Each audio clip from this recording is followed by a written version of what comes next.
저도 미쳤으면 좋겠어요. 예수한테 미쳐서 정말 예수 외에는 바라보지 않는 그런 삶이 되었으면 좋겠고, 여러분도 그러한 삶이 되었으면 좋겠습니다. 우리 은천행제는 일단 헌금 기도합시다. 오늘 기도하는 날 아니었나? 기도 준비했죠? 안 준비했어요? 자, 그러면 네.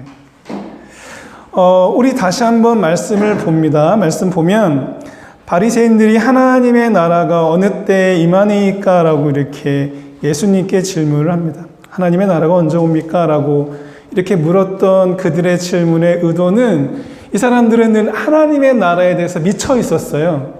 하나님의 나라를 언제든지 기다리고 있었고, 하나님의 나라에 대해서 너무나 잘 알고 있었어요. 그것은 분명히 사람이 한번 태어나면 반드시 죽는데 하나님이 약속을 하셨기 때문에 하나님의 나라는 분명히 이 땅에 올 것이다 라고, 이런 믿음의 차원이 아니라 지식의 차원으로 하나님의 나라를 알고 있었어요. 근데 그래서 그들은 항상 언제, 시간에 대해서 관심을 가지고 있었죠. 그러니까 하나님의 나라가 시작하는 시점이 그들에게는 중요했던 거예요. 그것만 알면 되었죠. 그런데 예수님께서는 하나님의 나라가 언제 올까요? 라고 이런 질문에 대한 대답으로, 하나님의 나라는 시간이 아니라 너희 안에 있다라고 이렇게 말씀을 해주셨어요. 하나님의 나라는 기다리는 것이 아니라 관계에 있다고 하는 말이죠. 다른 말로 한다면 하나님의 나라는 현재에 있다고, 이렇게 이 부분에서는 말할 수가 있어요. 그러니까 저와 여러분 사이, 여러분과 여러분의 사이, 또 저와 하나님의 사이, 여러분과 하나님 사이에서 하나님의 나라를 오늘 경험한다고 하는 이야기예요. 그러니까 기다리는 것이 아니라 우리가 잡으려고만 한다면 잡을 수 있고, 누리려고만 한다면 누릴 수 있고, 경험하고자 한다면 경험할 수 있는 하나님의 나라가 관계에 있다, 너희 안에 있다, 우리 안에 있다라고 이렇게 말하는 거죠. 지난 주 중에 눈이 부시게라고 하는 제목의 드라마를 이렇게 우연한 이야기 시간에 듣고서 정주행을 했어요. 김기찬 목사님이 텔레비전을, 공방에 있는 텔레비전을 가지고 가셔서 그 작은 모니터를 통해서 이틀 동안 이렇게 봤는데 너무나 힘들었어요. 이렇게 나이가 들다 보니까 이게 한번 이렇게 10시간 동안 고개를 딱 하면 이게 뻐근하고 지금도 굉장히 아파요. 이 눈이 부시게라고 하는 드라마를 그럼에도 불구하고 지켜본 이유가 첫 시간부터, 첫 드라마 회부터 많은 이렇게 이야기를 던져주고 있어서 집중하면서 보았습니다. 이 드라마는 이남규라고 하는 작가가 쓴 시나리오였는데, 이분의 이력을 보니까 코미디 방송 작가였어요. 그러니까 이런 전문적인 드라마 작가가 아니라 다른 분야에 있다가 다른 이야기를 썼는데 굉장히 깊이 있는 이야기를 썼죠. 죽음이라고 하는 것, 나이가 들어간다는 것이라고 하는 굉장히 무거운 주제임에도 불구하고 코미디 작가이다 보니까 굉장히 깊이 있는 웃음으로 이렇게 드라마 곳곳에 자기가 하고 싶은 이야기를 했습니다. 이 드라마의 주인공은 김혜자라고 하는 1970년대를 젊은이로 살아간, 그리고 우리가 익히 알고 있는 치매라고 하는 알츠하이머를 앓고 있는 여성이었어요. 그러니까 이 주인공을 바라보는 시선으로 드라마가 전개가 돼요. 그러니까 세상 사람들의 시선, 또 가족의 시선, 친구의 시선, 내가 앓고 있는 알츠하이머라고 하는, 그러니까 치매라고 얘기할게요. 치매를 당하고 있는 자기의 자신을 보고 있는 나의 시선으로 이렇게 영원한 오늘을 살고 있는 여성의 이야기예요. 전체가 12부작으로 되어 있는데, 이 드라마를 보면서 한결같이 느낀 것은 세상의 모든 사람들이 이 땅에 태어났으면 모두 같은 시간의 길이의 시간을 보내고, 모두 같은 부피의 즐거움을 누리고, 모두 같은 무게의 슬픔을 지니고, 모두 같은 분량의 아픔을 경험했으면 좋겠는데, 이거는 생각일 뿐 실제 우리 삶은 그렇지 않잖아요. 우리가 살고 있는 현재는 결코 그렇지 않다는 거예요. 참으로 불공평해요. 착한 사람이 아프고 또 부지런히 일하는 사람이 가난하게 살고 정직하게 사는 사람이 고통을 더 많이 당하고 아무 잘못도 없는 사람이 정말 나쁜 사람한테 몹쓸 짓을 당하고만 사는 게 우리의 현실이고 지금의 모습이잖아요. 저하고 어릴 적부터 같은 교회에서 자란 어떤 집사님이 계세요. 그러니까 어릴 때부터 어려운 환경에서 자랐지만 누구보다도 정직하게 또 부지런하게 열심히 오늘도 살고 있는 집사님이거든요. 그 집사님에게는 고등학교를 갓 졸업한 딸이 있어요. 그러니까 이 고등학교를 졸업한 딸도 모태신앙이니까 어릴 때부터 교회에서 자라나고 예배를 드리고 하나님과 엄마의 관계가 어떠한지 알고 지금까지 누려왔겠죠. 그런데 이 딸이 엄마를 바라보면서 어느 날 이렇게 이야기하더래요. 엄마가 그렇게 열심히 살고 아등바등 잘 살려고 노력하고 모든 사람한테 잘해주고 정말 이것저것 안 하던 일을 다 내가 보았는데 엄마가 그러면 잘 살아야 되는데 왜 이렇게 힘들고 어렵게 사냐고. 그런 거 보면 하나님 안 계셔. 하나님이 살아 계시다면 엄마의 삶을 이렇게 놔둘 리가 없어라고 하면서 뭐라고 얘기하냐면 나 오늘부터 교회 안 나가 이렇게 하고 교회를 안 나가기 시작을 했어요. 그런데 비단 그 여자아이만의 이야기는 아니라고 저는 생각을 해요. 이미 오래전에도 하나님을 믿는 백성이라고 말하는 사람들이 많이 있었잖아요. 그런데 그들이 하나님을 믿으면서 이 세상의 현실 속에 살아간다는 거 하는 모습 속에 많은 사람들이 손가락질하면서 너가 하나님을 믿어? 하나님을 믿으면 그렇게 살 수가 있어? 하나님이 살아계시면 이 세상에 악이 존재할 수가 있어? 라고 하는 이런 식의 이야기를 지금만이 아니라 이미 아주 오래전부터 했다는 거예요. 우리 그 말씀을 시편 73편의 이야기를 통해서 한번 읽어보도록 하겠습니다. 구약성경 시편 73편의 말씀입니다. 시편 73편 1절부터 14절까지의 말씀, 제가 1절을 여러분 2절을 번갈아 가면서 14절까지 같이 읽겠습니다. 73편 1절의 말씀 제가 먼저 읽습니다. 하나님이 참으로 이스라엘 중 마음이 정결한 자에게 선을 행하시나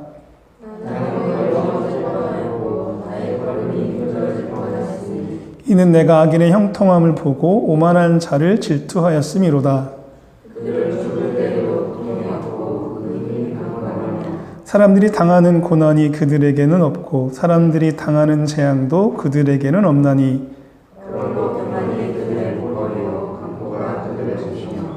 살찜으로 그들의 눈이 솟아나며 그들의 소득은 마음의 소원보다 많으며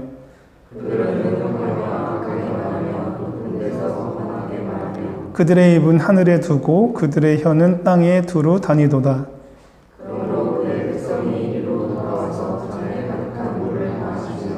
말하기를 하나님이 어찌하랴 지존자에게 지식이 있으랴 하는도다.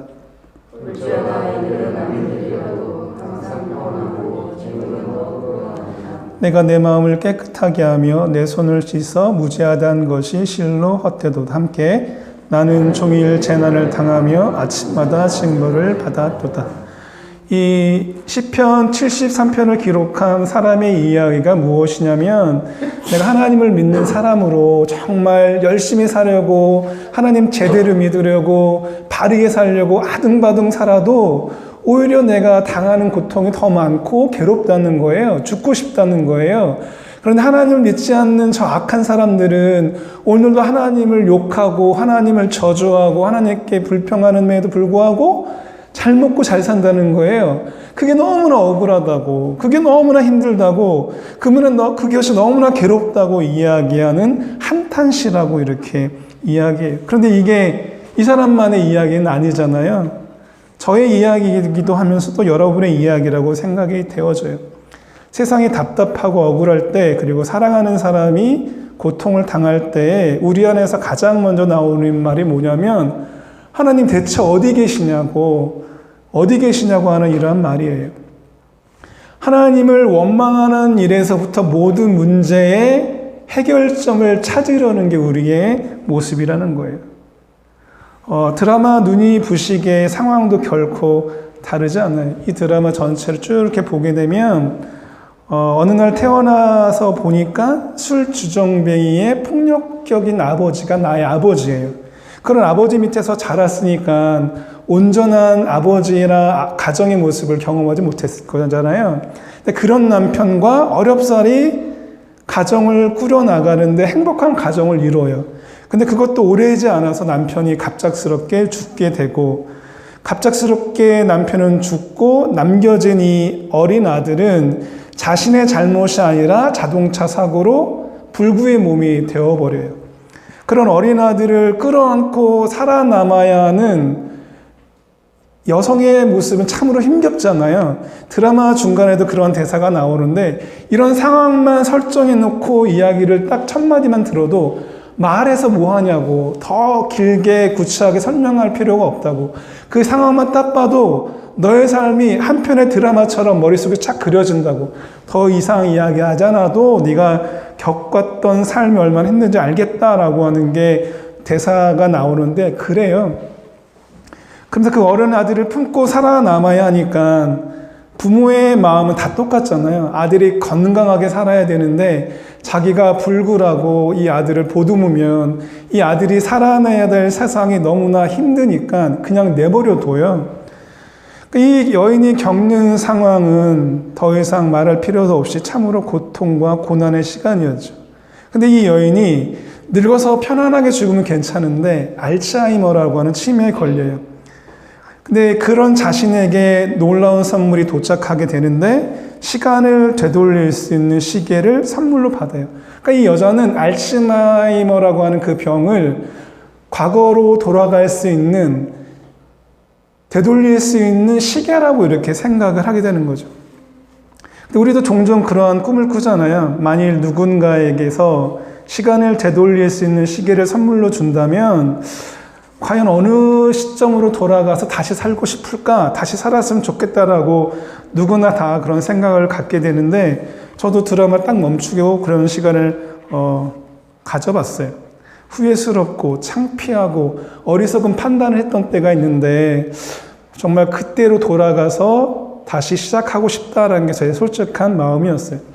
그래서 일주일 전으로 돌아가거나 아니면 개척하려고 마음먹은 대로 돌아가서 야 개척하지 마라고 스스로에게 이야기하고 싶고, 그것도 아니면 용인에 있는 100명 정도 되는 교회에서 담임 목사로 와달라고 청빙을 받았던 때가 40살이었는데 그래 그때 괜히 고집 부리고 정말 의인처럼 나는 죽을 때까지 부목사로 살아도 괜찮아 라고 그런 어리석은 생각을 했던 때가 있는데, 그 생각 고쳐먹는 그때로 돌아갔으면 좋겠어 라고 생각하기도 하고, 아니야 그것도 아니라 처음부터 신학교에 들어갈 생각을 말았어야 돼.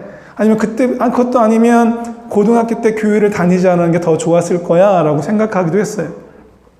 그것도 아니면 제일 아프고 힘든 상황을 계속해서 겪게 했던 이 고관절을 다쳤었는데 그 어린 4살의 시간으로 돌아가서 다치지 않는 상황을 만들었으면 좋겠어 라고 생각하기도 하고, 아니 그냥 차라리 이 세상에 태어나지 않는 게 더 좋았어 라고까지 생각을 했어요.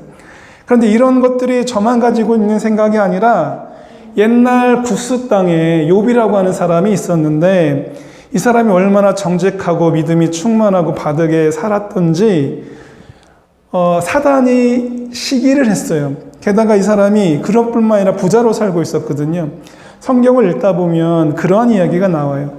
이 사람에게는 여러 명의 아들과 딸이 있었는데 세상을 살다가 부지 중에 잘못을 저지를 수 있으니까, 하나님께 범죄할 수 있으니까 이들이 그러한 일을, 하나님께 죄를 저지른 일을 하나님께 회개하고 또 하나님께 돌아갈 수 있도록 매일 모여서 예배를 드렸던 사람이에요. 근데 어느 날 사단이 하나님께 찾아와서 이런 말을 해요. 하나님께서 욥을 너무나 사랑하시니까, 그에게 건강을 주시니까, 많은 재물을 주시니까, 고통 없이 살게 하시니까, 많은 아들, 딸들, 효자와 효녀로 그런 아들, 딸을 주셨으니까 하나님을 경배하고 하나님께 예배하는 거지, 하나님이 이 모든 것을 앗아가시면 주시지 않으면 욥은 절대로 그럴 사람이 아닙니다라고 이렇게 하나님께 이야기를 해요. 그래서 하나님이 허용을 하시는데 사단에게 너의 뜻대로 해봐라라고 이렇게 하거든요. 그래서 사단의 시험이 시작되고 모든 고난이 욥에게 닥쳐오니까 욥은 이렇게 한탄을 해요. 우리 그 말씀도 한번 보도록 하겠습니다. 시편 앞에 있습니다. 욥기 3장의 말씀입니다.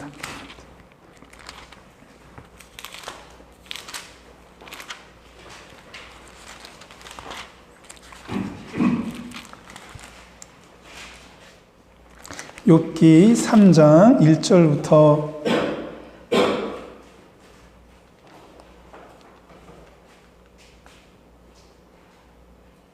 길지만 우리 한 절씩 아까처럼 읽어보도록 하겠습니다. 욥기 3장 1절부터 마지막 26절까지 제가 한 절, 여러분이 한 절 번갈아 있습니다. 제가 먼저 읽을게요. 그 후에 욥이 입을 열어 자기의 생일을 저주하니라. 내가 난 날이 멸망하였더라면 산의 아이를 배웠다 하던 그 밤도 그러하였더라면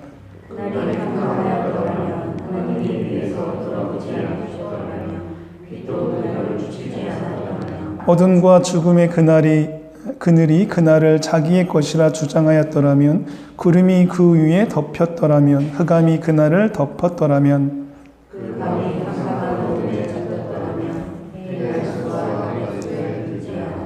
그 밤에 자식을 뵈지 못하였더라면 그 밤에 즐거운 소리가 나지 않았더라면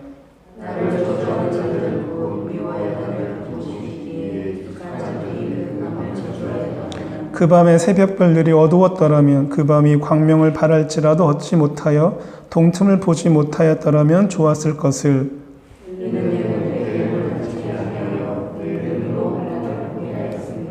어찌하여 내가 태에서 죽어 나오지 아니하였던가 어찌하여 내 어머니가 해산할 때에 내가 숨지지 아니하였던가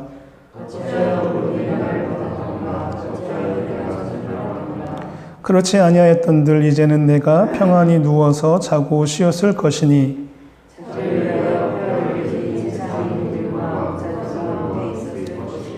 혹시 금을 가지며 은으로 집을 채운 고관들과 함께 있었을 것이며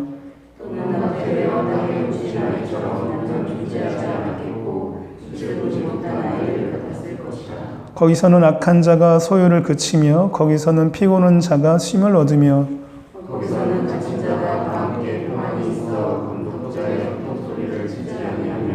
거기서는 작은 자와 큰 자가 함께 있고 종이 상전에게서 놓이느니라.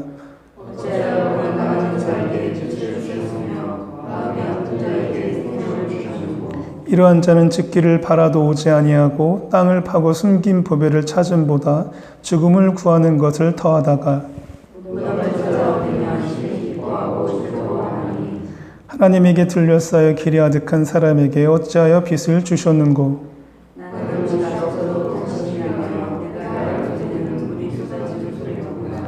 내가 두려워하는 그것이 내게 임하고 내가 무서워하는 그것이 내 몸에 미쳤구나. 나에게는 평온도 없고 안일도 없고 휴식도 없고 다란 불안만이 있구나. 욥이 지금 한탄하고 있는 것은 우리들이 겪고 있는 일들이기도 해요. 그래서 내가 태어난 것 자체가 저주다, 괴롭다, 아프다라고 이렇게 얘기하고 내가 내 자신을 바라보는 그 빛을 주신 하나님에 대해서 이야기하는 거예요. 이런 모습에 대해서 대만 사람 엘리바스, 수아 사람 빌닷, 나아마 사람 소발이 찾아와서 이야기해요. 그리고 부스 사람 엘리후도 욥에 대해서 이야기를 하고 그리고 욥도 자신에 대해서 이야기를 해요. 근데 결국 모든 것은 생명을 주시고 생명을 이어나가게 하시고 이 세상을 바라보고 자신을 바라볼 수 있는 빛을 주신 하나님께서 욥을 만나서 이야기하실 때 이 모든 문제가 해결이 되고 끝이 나요. 욥의 이야기는 인생을 어떻게 바라봐야 할까에 대한 이야기이고 제가 본 드라마 눈이 부시게도 인생에 대한 이야기예요. 알츠하이머를 앓고 있는 한 여인에 대해서 세상이 묻는 말에 그리고 친구들이 묻는 말에 또 가족이 묻는 말에 그리고 자기 자신이 자신에게 묻는 말에 젊은 김혜자가 대답하는 이야기예요. 이거를 조금만 그런 장면을 땄으면 좋겠는데 너무 많아가지고 제가 대사만 읽고 마지막 장면을 우리 같이 좀 봤으면 좋겠습니다. 아나운서를 준비하던 딸이었는데 이제 포기한다는 말에 그런 얘기를 해요.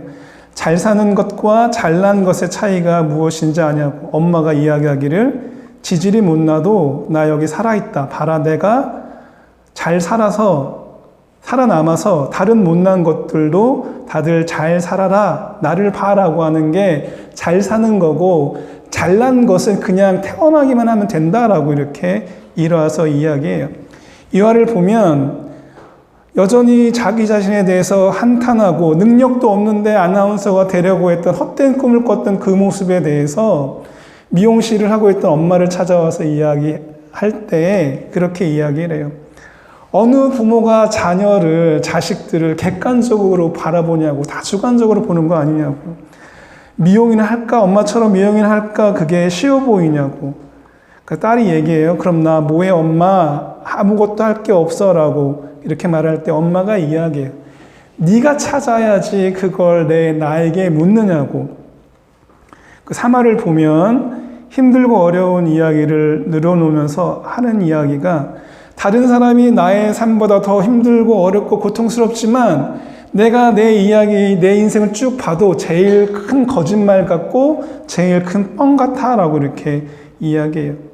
그 4활은 나이를 먹는다는 것은 그만큼의 약을 먹는다는 것이라고, 늙으면 입맛이 없다는 것은 먹어야 할 수많은 약들을 앞에 놓고 바람마도 배부르다고, 그만큼 많은 병들이 늙으면 찾아온다는 이야기겠죠. 그리고 5화를 보면 샤넬 할머니라고 하는 배우가 등장하는데 그분이 되게 곱단하게 늙어가고 굉장히 그 품위가 있는 여인이에요.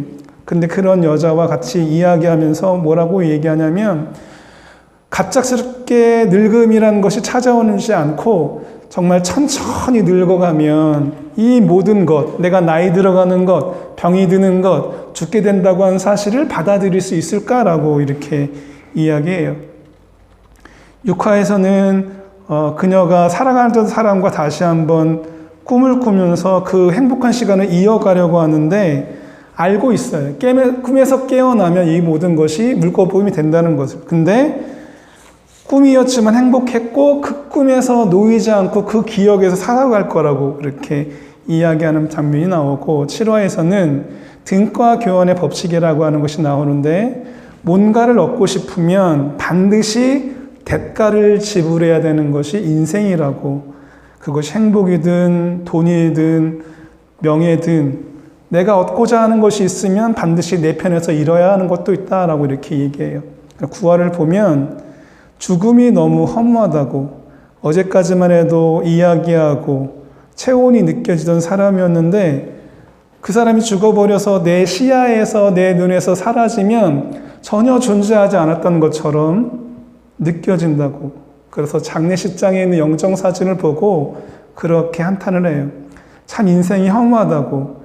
사는 게 사실 기는 게 아니라 온갖 일을 다 겪었을 텐데 마지막에는 단 한 장의 사진, 저 영정사진만 남아있다라고 이렇게 인생에 대해서, 허무한 삶에 대해서 이야기해요. 그리고 18을 보면 긴 꿈을 꾸는 것 같다고, 젊은 내가 늙은 꿈을 꾸는 건지 늙은 내가 젊은 꿈을 꾸는 건지 모르겠다고. 그리고 11화에서는 이제 정리하는 그런 것들이 나오는데 내가 과거를 돌아보면 정말 후회스럽고 멍청하고 바보 같고 잘못된 것 같고 어리석은 판단을 내리며 살았던 것 같은데 다시 한번 그 모든 것을 알고 삶을 살아가면 정말 더 잘 살아낼 수 있을까라고 이렇게 이야기해요. 근데 이거는 우리도 겪고 말하고 있는 거죠. 이제 아들이 알츠하이머가 겪고 있는 또 상당히 진행된 어머니를 놓고 아내와 그런 이야기를 해요. 아내가 그 며느리가 얼마나 이 김혜자라고 하는 어머니에 대해서 알뜰살뜰하게 대접하는지 몰라요. 병이 들어서도 마찬가지고. 그런데 알츠하이머가 치매가 너무나 많이 진행이 되어서 이제 며느리마저도 못 알아보니까 아들이 엄마가 이제 당신을 못 알아본다고 이제 거기 가지 않아도 되고 해봤자 며느리가 아닌 다른 사람이 해준 걸 안다라고 이렇게 이야기할 때 며느리가 그렇게 이야기해요. 상관없다고. 어머니가 나를 알아보지 못하면 내가 어머니를 알아보면 된다고 이렇게 이야기하죠. 이 12화를 보게 되면 짤막한 부분이지만 마무리 부분이지만 제가 얘기했던 이 모든 것을 본인이 본인에게 이야기하면서 본인이 아들에게 이야기하면서 본인이 다른 사람과 이야기하면서 다 정리가 되는 것 같아서 한 10여 분 정도 되는데 자르지 않고 그 장면을 다 봤으면 좋겠습니다. 이거 보고 마무리 기도하고 오늘 예배를 마치도록 하겠습니다.